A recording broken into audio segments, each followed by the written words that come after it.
Okay, so this is a video for beginners who are not on this path yet and who are not attending the center yet and who are interested in like what's this about.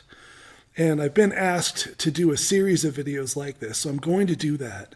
This will be the first one, and maybe it's a combination. Maybe I'll make one and two. But this is sort of why Christianity. How did I come to Christianity? Why did I choose Christianity? And why might you find it useful to walk a Christian path also? And I just thought I'll tell you how I came to it, and maybe that'll make it make sense for people.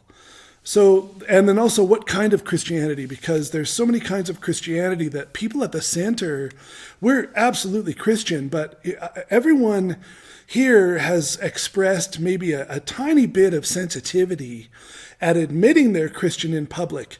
We're not ashamed of Christ or anything like that, but to be associated with certain forms of Christianity that are political, or that lack spirituality, that seem to be mostly concerned with judging others. We really don't like those associations. And also, we don't think that's what Christianity is. I tend to think that kind of Christianity that gets such a bad rap in our culture, when it's deserved, it's accurate. The criticisms are accurate. And there is a lack of spirituality in some forms of Christianity. There is an over prominence of dogmatism and rigid thinking. There's definitely a strain of Christianity that is extremely judgmental, seems to mostly be pointing their finger out at the world and decrying how sinful it is. And then that also seems to be paired with an inability to look deeply within and see the sin in their own system and in their own approach and in what they're doing. So that kind of Christianity, I think, deserves a ton of criticism, and people should be wary of it. And so I want you to know right off the bat, I'm not going to explain why yet, but what we're doing is very different than that. It isn't that at all. So just know that up front. And then, okay, so how did I get to, Christianity? And the first thing I want to say is that it was a long journey, because I was raised in a way in the New Age movement. And my mother was an astrologer, and she taught me from a very young age that the Bible had been changed, that the Bible had been manipulated by people in power, and Jesus was a legitimate spiritual master, according to my mother, but the Bible itself had been changed so much that you couldn't trust the information in it. And so for me to come to Christianity and come to the present understanding I have now was nothing short of a radical transformation and a massive paradigm shift. Because if you ever take a journey where you go against the fundamental ideas you were raised with, you'll see that it doesn't come out so quickly or so easily. It's not an easy transformation to make. So how did I do that? And the first thing I want to say is that around 19 years old, I came to a place in my life where I decided what I wanted to do with my life was dedicate it completely to spirituality. And I didn't know what that meant yet, but I had quite a profound spiritual awakening. I saw blinding white light. I was meditating, and I saw blinding white light, and my body was trembling. I opened my eyes and I couldn't see the room that I was in. I could only see blinding white light forever and ever, out into infinity. Literally couldn't see my walls. I just looked out and all I could see was blinding white light forever. There was depth of field to it. You could see way out into this light. And it was so powerful, my body was surging. And from then on, I was just radically changed, and I gave myself to the spiritual path. And while everyone else was building a career and a 401k and getting married and doing all of that, I was meditating 3, 4, 5 hours a day and walking in parks and sitting next to rivers and just really thinking deeply about life and spirituality and what it was, but also not just intellectually, but also just looking for answers to the suffering that I felt in my life, which is all clear now. At the time, it was a mystery. I didn't know why I felt so much suffering or experienced so much suffering, depression, sorrow, pain. There was just so much suffering in me, which turned out to be just really all about my upbringing. But at the time, back then, as naive as I was, I didn't know any of that. So I just thought I was crazy. I just thought I was unstable. And I was looking for answers in the spiritual path. And I met a spiritual teacher who was from the New Age tradition, and that could mean a lot of things to a lot of people. This guy was as solid as you can get. He was just a long-term meditator. That means he spent, no less than 30 to 45 minutes in meditation twice a day, more like 3 times a day, and had, himself dedicated his whole life to God. And he was at a point where he was passing it on to others. And I became his student. And so he taught me how to meditate, and I began that path, had that spiritual awakening, and then just said, I'm going to go for it. And with the New Age was a great foundation to start with in that sense, because I was very open-minded. So, I read literature from Buddhism, from Hinduism, from shamanism, from paganism. I got very interested in the Druid path, which turns out to not exist because it's been lost. But I didn't know that at the time, and I was reading books on all of that and just soaking everything in that I could from any spiritual source. And, meditating seriously and eventually getting involved in processing emotions and just all the work you do on a spiritual journey. And it was growing step by step, stage by stage. I can look back and see that the growth that I needed was happening. But I also never felt, in 10 years of serious study and dedication of meditation, and even though I was experiencing many powerful transformations that I think were very authentic, I did feel something was missing. There was something missing, and I didn't know what it was. I wasn't sure, and I longed. I remember thinking to myself, I long for a book I could read that really had the answers I really need. And even once, as I was feeling that way, I looked over and I saw a Bible that my mother had given me. It was, embossed with my name and everything on it. She had given that to me. And I picked it up and I read something, and I turned, just by chance, by fate, I turned to a chapter on hell, and I read just a few lines. It horrified me. The notion of eternal hell horrified me. And I just put it down and said, well, I wish it was that, but it's not that. And so I'll just continue my journey. And around 10 years into this, after having had many more spiritual awakenings and quite profound experiences, really, it was an incredible 10-year period. I came to a place where this is all stuff I know now, but I couldn't see it then. I came to a place where it was time to do a couple of things. One was to get really deeply grounded and rooted in reality. And the other was to directly face, understand, and work through all of the suffering I had incurred in childhood and in early life experiences, and then even into my early adult life up until 19 was just all different kinds of pain and suffering, due to not knowing how to live life, not knowing who I was, not having a foundation. And so when I say it came to that place, when you're on a spiritual path, it begins to unfold. It isn't something you create. It isn't something you make up. People do that. That happens. But that's when it's not authentic.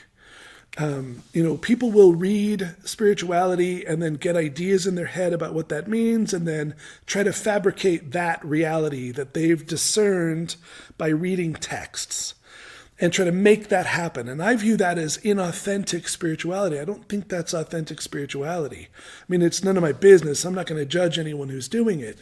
But that isn't what we're talking about here. What was happening to me for that 10 years was I was being exposed to power from God for real. And everyone around me was too. We got lucky. We had a good teacher who'd been touched by God, and we were being touched, and we were being changed by that power in very real ways that we weren't directing. That it was unfolding. And so when I say I came to this place where I had to get really grounded and rooted, and face the really dark parts of myself, that I mean that I had no choice. I mean, I could quit the path. I wasn't compelled to do it. I wasn't under duress. But if I was going to continue walking the spiritual journey, this is what the spiritual journey had become. And up until then, there had been many points of deep and profound pain and purification, but more short-lived and never really getting to the core of the suffering. And then the rest of the time was just oases after oases of joy and creativity and inspiration and bliss. So the journey had been largely a journey of pleasure and happiness and expansion and creativity and mind opening. And it was beautiful and wonderful. But I inadvertently had skipped the really hard foundational work that needs to be done to be able to relate to those dimensions I was then touching in a healthy way. And I missed it. I missed some things. And I had to go back, really, is what it comes down to. I had to go back and do the basic work that leads to those states, but that leads to having those higher states of consciousness in an integrated way. And there's lots that can be said about that, but that's not really, I don't want to go too deep into it, we'll get derailed. So when I say at 10 years in, I came to a place where it became time to get grounded and rooted in reality, in my body, in this world, and to face the suffering that was so present in me. I mean that's what happened, not that I decided I needed to do that, not that someone told me that's what was next. In fact, it ran contrary to everything I believed. By that time, I had decided that you didn't need to work through your suffering. You just only had to move so completely into love that your suffering disappeared. And I'd made a gamble on that and tried that attempt. And by the time I was 10 years in, I had very firm ideas about that being the way things were. And all of that changed on me and was reversed on me totally outside of my consciousness, totally outside of my will. And that's a point I'm trying to drive home, because people need to know that spirituality is actually something that really happens and it's real. The common, very commonly held notion today is that we're making it up. We're reading a text and then saying, oh, I'm so comforted by my new beliefs. There are people that do that, but that's not what spirituality is. Spirituality is getting touched by power and sometimes being led places you don't want to go, and sometimes being led places you don't believe you need to go. And sometimes, very often, being led to places you don't know exist before you're led to them. So it's something that actually happens, is my point. It's real. And that's where it brought me. The problem was, up to that point, my understanding had evolved to a place where I was not equipped to deal with suffering in any real way. I didn't have the tools to deal with suffering, and I didn't have the faith to believe that the deep pain that existed in my soul could be healed by spirituality. I mean, if you caught me on a good day, I'd say, of course it can heal. It can heal anything. I did know that, but I didn't have the kind of faith that can know that when things get really dark or ugly. And that's just what happened. Just around 10 years in, my ability to go out into expanded dimensions of consciousness and just, the heavenly states of consciousness and the heavenly energies, and that was all well known to me by then. And around that period, my ability to do that was taken away. And I didn't know what it meant. There was no explanation given. I had kind of a profound experience during meditation where it seemed as if someone walked in the room and put a lid on my head. And when that lid went on my head, I couldn't go up into those states anymore. And I was stuck in my body without bliss to cover any pain up that was there. And I just started to, this is all in retrospect, I didn't know what was happening then. But I started to go down into the darkness, down into the heart of sorrow, the heart of pain, the heart of the wounds that I incurred, and all of those things that I've mentioned, and that became the motif for 10 years. For 10 years, and it took me some time. And the literature I was reading, I'd explored many things, but then I had settled on my sort of way, and it was not equipped to help me do that work. And it seemed even that what was happening to me was contrary to spirituality. I felt like I had been abandoned by God, even though it's like I knew that wasn't possible. But the experience of God's absence felt like abandonment. And I was lost. And my great teacher had died, but he wouldn't have had an answer for it probably anyway, not the answer I was looking for. He was no stranger to the dark night of the soul. I think he had been through the first one. But he wouldn't have been able to give me what I was looking for, so it's kind of fortuitous that he had passed on, because then I was forced to look around and see. And then I started to feel Christianity calling my name. And it was puzzling because one thing I knew about Christianity is that it had no power. I knew the Hindus had power, and I knew the Buddhists had power. And I knew the shaman had power because I had practiced shamanism then for many years. I knew that there was power in the sort of pagan traditions, Native American tradition. I had attended sweat lodges by then and felt power. I knew there was power in many traditions, but I was sure it wasn't present in Christianity. But I did start to get sort of pulled or called towards Christ. And I will say that wasn't new. I had always liked Jesus. It was the New Age Jesus. It was the New Age understanding of Jesus, which is really sort of Hinduism or Gnosticism, but you just plug Jesus into it. But even then, even though Jesus was just a master or just an avatar, an ascended being among others, there was no doubt in my mind, at least, that it was Jesus that was my guy. I did feel that connection to him. Many people I've worked with didn't at first. It was new for them. But for me, I'd always sort of felt that connection to him. My paradigm around him, the information I'd given about him, excluded Christianity as a source to go to understand Jesus. But I started feeling pulled to Christ, and I started feeling called to it. And I was at a stage where whatever I had already learned was not sufficient to deal with my suffering. It wasn't, whatever I had learned up till that point, as wonderful and powerful as much of it was not sufficient to answer this new stage that was happening to me. And I asked some Buddhists and some Hindus for guidance. I called some gurus. I reached out to Tibetan masters, teachers. And they didn't have, what I began to see is that I was 10 years on a journey that looked a certain way, that was unfolding a certain way. And according to those traditions, I was doing it wrong. I wasn't doing it right, and I'm not knocking those traditions. I'm just saying it became clear 10 years in, 5 hours a day of meditation, my whole life about spirituality, that what was happening to me didn't count to them from that perspective. And I started to realize, okay, so I'm not a Hindu. I mean, it's not unfolding the way it unfolds for Hindus.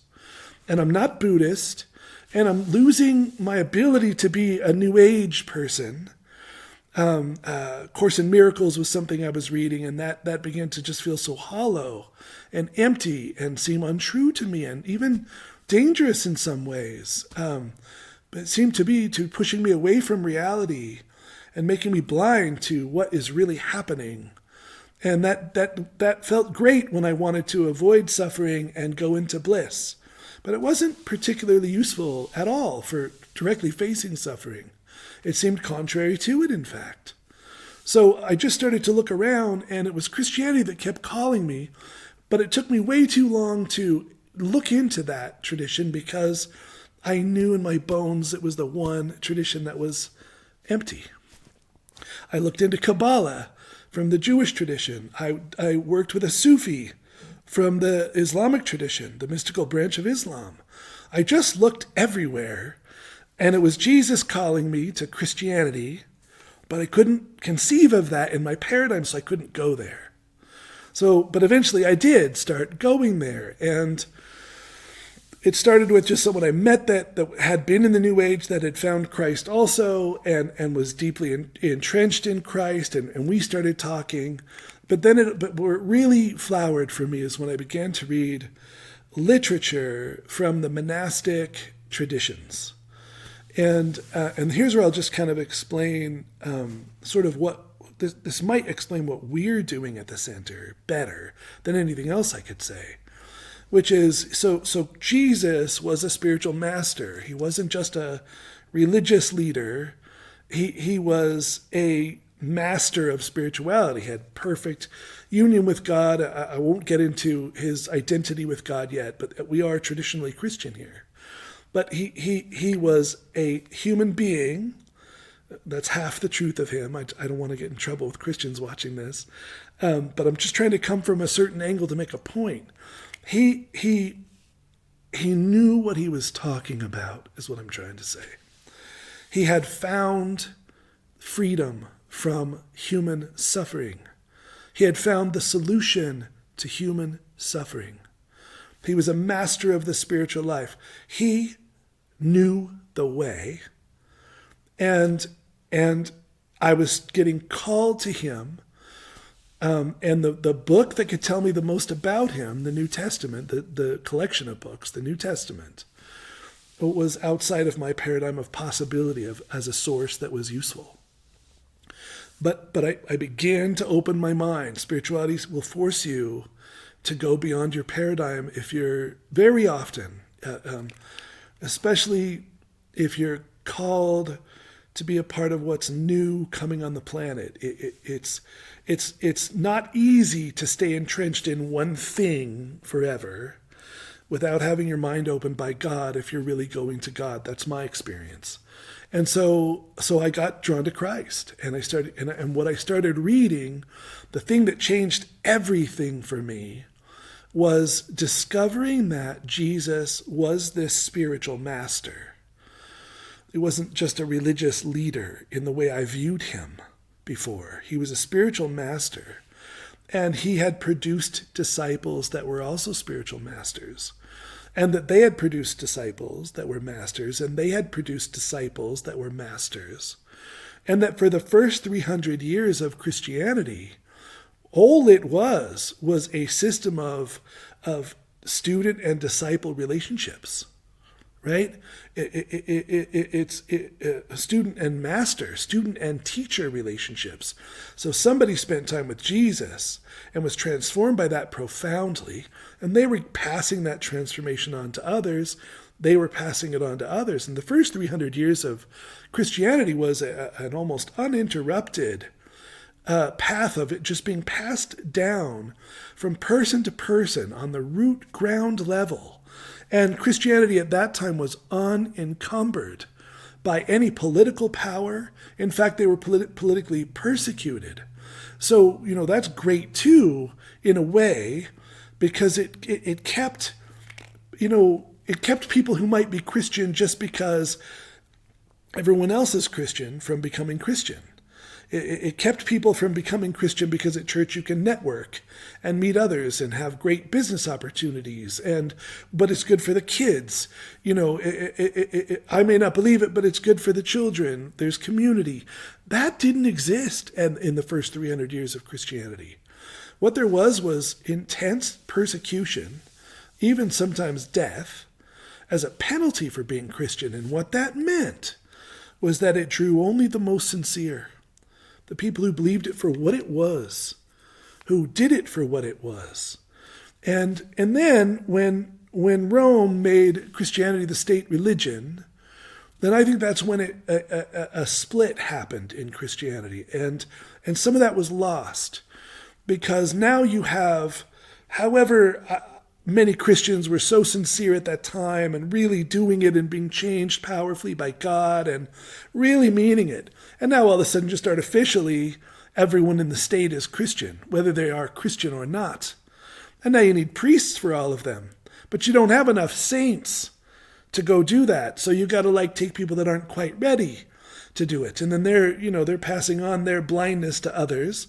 And that's when I think in Christianity, the split happened between these two kinds of Christianity.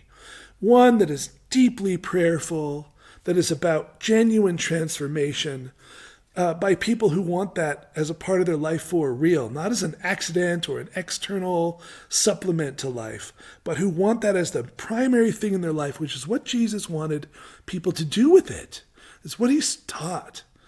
And then the other group, which was well, the state's Christian now, so we're all Christian. And I don't believe it, or I kind of believe it, but I don't care. And that created two cultures in the church. So when I say that at the center, we're trying to follow the monastic approach to Christianity, it's really we say that really just because after that 300-year split, it was most likely to be preserved. The deep heart of Christianity was most likely to be preserved in the convents with nuns, female women nuns, and monks. In the monasteries with monks.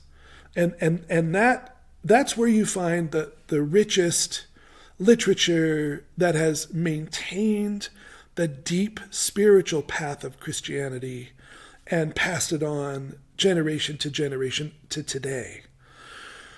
And I think it was Thomas Keating that said, Christianity, like Buddhism, Christianity also has an unbroken chain of master to disciple relationship from Jesus to today. There's never been a generation where the true power has been lost.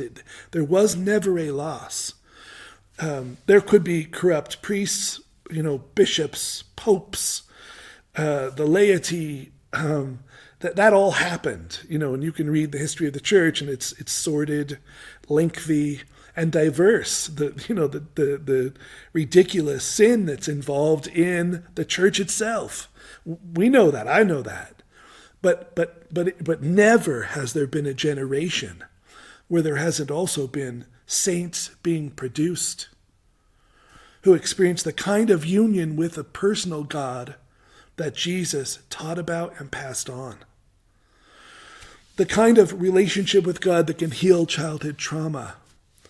The kind of relationship with God that can heal our wounds and our suffering. The kind of relationship with God that provides that power to live in joy and in love and in peace. A very real, tangible connection with God that really happens, that is really something. And that's what Jesus had, and that's what he taught and passed on to his disciples. And so what happened for me is there's two ways to get it, and I used both. At least I think there's two main ways to pick up the Christian tradition. And one is to read the literature as if the literature is sacred. So you read what a saint says. Some of the great saints of the church wrote books, and you can read them, and there's a mentality and an attitude and a spirit of Christianity that you can't get any other way. You read these monks and nuns, and it's like they quote scripture you've heard, but the way they see it, the depth to which they understand it, the spirit with which they approach it, I never heard in any church anywhere. And I tried a lot of churches. You read that literature, you pick up on that energy of people that really mean this, that are really doing it, it's really happening to them. And they really do love God, and they really do experience God's love, and it's all real. So that's what I did. I started reading that literature, and then I found a monastery near my home, an hour away from my home, and developed a relationship with a monk who took me under his wing and started to pass on the spiritual dimension of Christianity. And after a number of years working with him, I asked him, are all the monks like you? Because he was very prayerful, 3, 4, 5 hours a day in prayer plus church. However many times I think they went to church. They're shorter, but I think they went to church 5 or 6 times a day. His whole, he was a cloistered monk. I think he went in at 18 or 19 years old and was a monk his whole life. And I asked him, is every monk here like you, prayerful in this way? And he said, unfortunately, no, they're not. And that monastery was a fading monastery. I think there were only 14 or 15 monks left when I was there. But and I can't judge any of them really without knowing them deeply. But there were 2 or 3 that you could feel the energy coming off of them when they were in church. You could go and sit in the pews with them, and they would chant and do their mini services, and you could feel the power coming off some of these people. And one time I was exceptionally on fire, and I was at the monastery, and I'm walking, and this guy, this monk, one of them that I could feel all the time like that, just on fire all the time, and we're starting to pass each other, and he just stopped, looked over at me, and then looked away and walked again. And I felt like that was I felt like we had a connection there for a minute. Because I could feel him and he could probably feel me. And maybe he'd seen me around and never felt me before. And maybe he just noticed. He didn't say anything, but it was just so neat. So that's what I did. I absorbed it best I could under the discipleship of this monk who I probably worked with for 10 or 15 years. I really don't know how long. A long time. Till he passed away. And then read the literature and adopt, it's really, if you want to be technical, it's contemplative Christianity. It's the dimension of Christianity that is the most prayerful. And there's a saying in the Catholic tradition that no one should ever be so prayerful that they don't ever work, but no one should ever be so active that they don't spend time in prayer. But within that spectrum, there's room for everybody.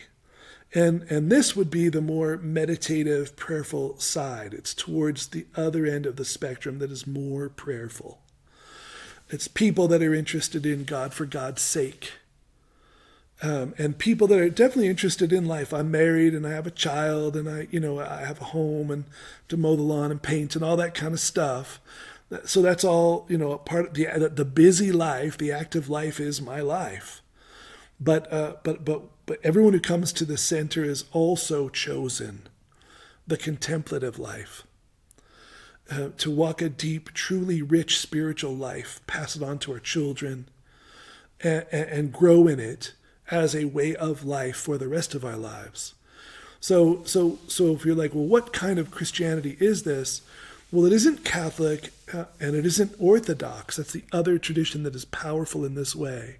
The other main tradition, there are others, but it isn't Catholic and it isn't Orthodox. But it couldn't exist without those 2 traditions because there was nothing else for thousands of years. So if you're going to read the saints, those saints were Catholic or they were Orthodox. That's your choices. Whatever you might think of the church on other levels, and no one here would care if you have severe criticisms of, the Catholic faith. No one cares. We don't care. But at the same time, though, the center couldn't exist without laying at the feet of that tradition and the saints that it has produced. And so it's important to make a distinction between the 2 cultures of the church. There seems to me, it's easy to see there's an aspect of the church that's just about political power and money, even. So that seems very obvious. But never in a generation has it not also been producing saints amongst the people who are really trying and who really want it. And so this is a Christian center. But it's really probably nothing like anything you've ever experienced. You won't ever feel a sense of dogma or heaviness that way. Very open-minded people. Most of them weren't Christian originally and just came to it. And so many after having tried a lot of other things that didn't quite pan out, but that were still good for them.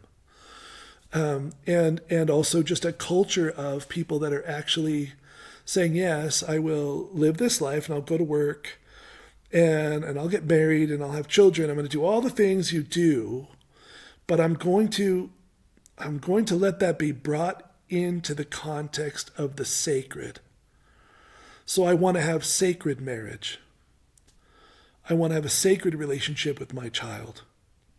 If I work, whatever work I have, choose to do or must do, to whatever degree that is possible, I want to have a sense of the sacred regarding that. And on top of that,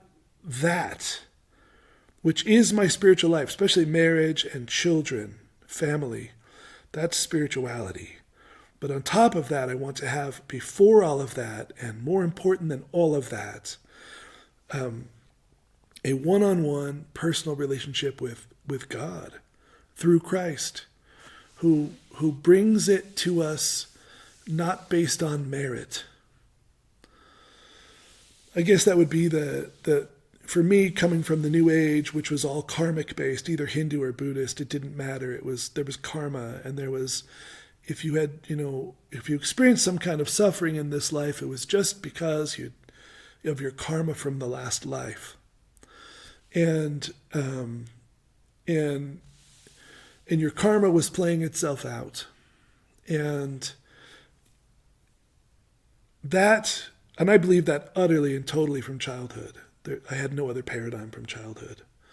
But when I started getting touched by Christ, I started to realize that was a cold universe, based only on mechanical laws, and that it didn't see maybe the most important dimension of the universe, which is that there's a loving God involved in all of it, and that there's forgiveness, and that the stars, no matter how the stars align, no matter what they foretell, and I'm speaking sort of metaphorically here, that there's a God of love, that you enter into relationship that usurps all of that transcends all of that, and that leads one among unknown waters. I'll slaughter this statement, but there's a statement in the Jewish tradition that says that God turns the stars upside down for those that love him. So that there's something higher than you do bad and bad comes back. That's just tit for tat. That's an eye for an eye. That's Old Testament spirituality. That's not New Testament spirituality. Whether it's a God punishing you for what you've done wrong in the Old Testament, or a karmic principle bringing suffering back upon you for harm you've done, it's the same thing. And in Christ, I found a forgiving, loving God that you could turn to for forgiveness of sins, the repentance, and it negated that karmic wheel that I perceived myself to be on, and changed it, and eventually made it to be something almost insignificant and meaningless to me, in light of this relationship I have with a loving God who deeply cares about me. And so Jesus, there's a lot of things that are unique, and I'm going to do a video for beginners on what is Christianity, what do we believe, and I'll get into Christ's divine nature and human nature and the Trinity and all of that. It's all orthodox. There's no reason to change the teaching. The teaching works great. It's all there. So we don't need to change any of that in order to have a deep spiritual life. In fact, it is those teachings that show us the way to have a deep spiritual life. But just for the purposes of this video, the thing that makes Jesus different is that the thing that makes meditation different on the Christian path, as it would be on another path, is that you're meditating. Yes, you're trying to quiet your mind. Yes, you're doing some similar things. It's not the same, but it's similar. But there's a massive difference. And the difference is that you have a God who loves you, who you're reaching out to, who is pulling you in based on its power, its authority, its love, and not based on your merit or your skill or your ability. So that the entire spiritual path, which includes prayer and meditation, unfolds differently because of that. So that if you're not good at it, you still get to get in. If you're not advanced, you can still be brought to advanced places. If you don't have good karma, which means you're good looking, born in a wealthy family, and everything you do touch, it turns to gold. If you don't already have all that, God has a way for you. So that through a karmic principle or perspective, only some can make it to union with God in this life. Through Christ, all can have union with God in this life. And that has to do with Christ's salvation and him inserting himself into history and inserting himself into our suffering, so that no matter where we are on the spiritual journey, we have that point of contact with Christ that is real and present and intimate.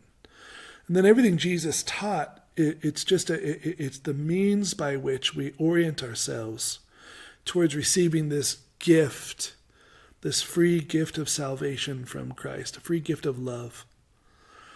And meditation becomes more about basking in God's power than it does about mastering a skill. It becomes more about willingly opening oneself up to God rather than being about quieting one's mind or mastering a technique. So in Christ I found everything that I was looking for that I didn't even know I needed. And a God of love who will pull me in based on its power and authority and not on my inability to live up to it well enough. And so it gave me, even though I still recognize the good in all of the traditions I studied and all the things I did, I don't really see the need to say it's all demonic or some of the things that some Christians do, which I find just vapid in some ways. I don't need to do that. But I found something in Christ I found nowhere else.